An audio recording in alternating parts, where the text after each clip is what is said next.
নমস্কার, তোমরা সবাই কেমন আছো? আশা করি সকলে সুস্থ আছো এবং ভালো আছো। আজকে আমি পায়েস বানিয়েছি, তাই তোমাদের সামনে নিয়ে এসেছি। কড়াইতে 1 চামচ ঘি দিয়ে কাজু আর কিশমিশ কটাকে একটু ভেজে হালকা করে তুলে রাখলাম। এবার ওই কড়াইয়ের মধ্যেই দুধটা দিয়ে নাড়তে থাকতে হবে। তারপর ওই গরম দুধ একটুখানি আলাদা বাটিতে তুলে খানিকটা আমুল গুঁড়ো যে পাউডার দুধের, ওইটা একটু গুলে রাখতে হবে। তাতে ওটা লাস্টে যখন পায়েসটা হয়ে যাওয়ার খানিকটা আগে ওটা দিয়ে দিতে হবে। দিলে কি হবে, পায়েসটা একটু বেশ ঘন হয়ে আসবে।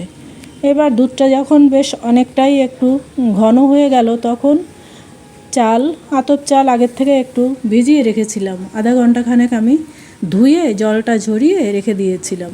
তাতে 1 চামচ ঘি মেখে নিয়েছি চালটায়। এবার সে দুধের মধ্যে দিয়ে একটু আস্তে করে গ্যাসটা দিয়ে নাড়তে থাকতে হবে, বারবার করে নাড়তে থাকতে হবে, আস্তে আস্তে নেড়েই যেতে হবে। না হলে কড়াইয়ের তলায় যদি ধরে ওঠে তখন কিন্তু ওটা খাওয়া যাবে না, গন্ধ হয়ে যাবে। তারপর চালটা যখন প্রায় 80% কি 85% সেদ্ধ হয়ে গেছে, তখন আমি বাতাসা দিলাম।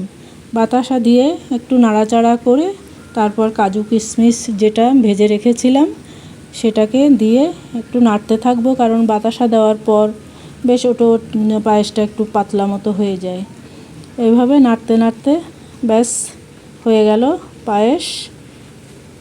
আজকে কিন্তু কারো জন্মদিন নয়, এমনি ইচ্ছা হলো করলাম ঘরে।